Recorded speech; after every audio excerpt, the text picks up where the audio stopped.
I want to talk about experimentation in a minute because we have so much to talk about.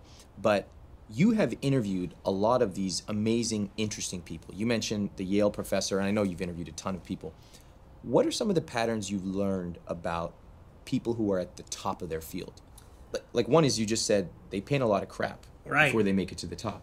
Well, another one is just the idea of, I like to call it delusional optimism.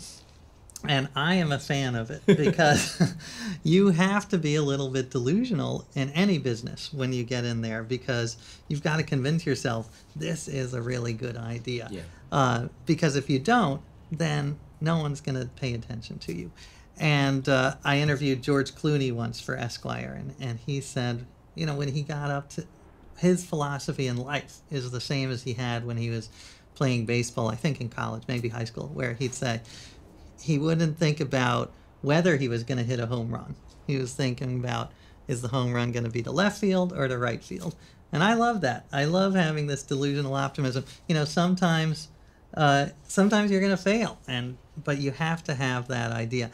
And if you don't have it, this is a one key I've learned from all of my experiments, is that you pretend to have it. Mm-hmm. So you, again, the idea of sort of faking it till you make it. Like when I was writing a book about health, I was totally overwhelmed. First of all, I'm not very healthy. You know, you can see my abs. It's like, I'm not an exercise guy. I'm not like Tim Ferriss, our friend, you know? And so I was like, oh, what have I got myself into? This topic is too big. No one's going to listen to me. No one cares. But I would convince myself, you know what? I would say, what would a confident person do? Yes. What would an optimistic person do? And I would do that. So I would call and set up interviews with doctors. I would call my publisher and say, all right, here's for the launch party. What if we had kale martinis? You know, just coming up, like acting as if this is going to be a huge hit.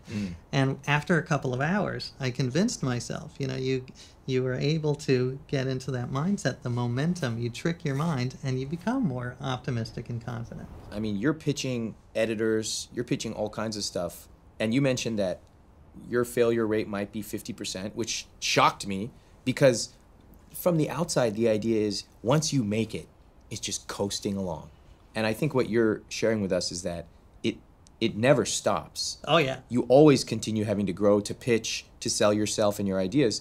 Maybe you get a little bit more comfortable with failure, but it never stops. No. I mean, 50%, that's probably a far too kind. I would say, you know, it's like probably 25%. And yeah, you just have to be okay with that. And I have lots of book ideas that'll never happen, that just, you know, sort of die and an undignified death. Well, I think also another thing that makes it acceptable is you don't have a scarcity mentality. Like, this is my one big idea. I need to have it happen. I know that you put aside time to think of ideas. To you, ideas are a dime a dozen. You probably come up with an idea on the way here, 10 on the way home. And so if one doesn't work out, you have a huge vault of a million other ideas. I wonder if we can talk about that. Well, I do love that, because some ideas, you know, you get while you're in the shower, but I actually like to, it sounds paradoxical, but structured creativity. So I will make an appointment, I'll say from 3 to 3:30, I'm going to sit down, turn off all distractions, and just come up with ideas. And, you know, 95% of them are going to suck, as we discussed, but there are a few. And so I really do think that, you know, I surround myself with like maybe magazines, books, and then just riff. And even if none of them turn out, I still think it's a good use of time. And I talked to my friend James Altucher about this. You know, he says that if you're doing this, your brain is like a muscle, and if you are constantly keeping that creativity muscle going, then you're going to, in life, just be better. You know, you're going to figure out how to fix a flat tire if you don't have a tire iron. So I do believe I try to carve that. I don't always succeed, but I do try to carve out 15, 20 minutes a day to just brainstorm. Interesting.